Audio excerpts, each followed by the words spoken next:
મહત્વપૂર્ણ સમાચાર પર નજર કરીએ તો કુખ્યાત કીર્તિ પટેલે ભારે વિવાદ બાદ સમાધાન કર્યું છે। કીર્તિ પટેલ અને ઇન્દ્ર ભારતી બાપુ વચ્ચે સમાધાન થયું છે। મહાશિવરાત્રીના મેળાથી ચાલી રહેલા મનભેદનો આખરે અંત આવ્યો છે। કીર્તિ પટેલે ઇન્દ્ર ભારતી આશ્રમના હરિહરાનંદ બાપુ અને મહેન્દ્રાનંદ ગીરીનું સન્માન કર્યું। મહત્વનું છે કે કીર્તિ પટેલે મહાશિવરાત્રીના મેળા દરમિયાન જૂનાગઢના મૃગીકુંડમાં સ્નાન કર્યું હતું, જેના પછી તેની સામે વારાફરતી 3 ફરિયાદ નોંધાઈ હતી। આ દરમિયાન તેણે ઇન્દ્ર ભારતી બાપુ વિશે વિવાદિત નિવેદન પણ આપ્યું હતું।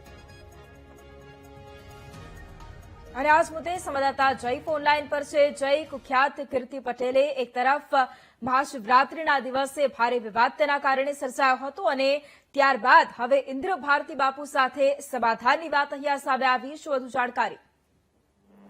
જી ચોક્કસથી જણાવી દઉં કે જે કીર્તિ પટેલ અને જે આ શિવરાત્રી મેળા વચ્ચે જે વિવાદ થયો હતો, આ કીર્તિ પટેલને લઈને વિવાદ વકર્યો હતો, તેને લઈ કીર્તિ પટેલ અને ઇન્દ્ર ભારતી વચ્ચે પણ એક વિડીયો સામે આવ્યા હતા।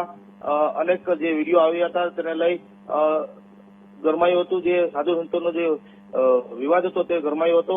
આ કીર્તિ પટેલ અને ઇન્દ્ર ભારતી વચ્ચે જે આજે સમાધાન થયું હોવાના પણ સામે આવ્યું છે કે ઇન્દ્ર ભારતી અને કીર્તિ પટેલ વચ્ચે જે મનભેદો હતા તેને લઈ સમાધાન થયું છે। કીર્તિ પટેલે ઇન્દ્ર ભારતી અને જે ભારતી આશ્રમના હરિહરાનંદ બાપુ અને જે મહેન્દ્રાનંદ ગીરીનું સન્માન કર્યું હોય તેનો વિડીયો પણ એક સામે આવ્યો છે। જી બિલકુલ, આભાર જય તમામ જાણકારી માટે।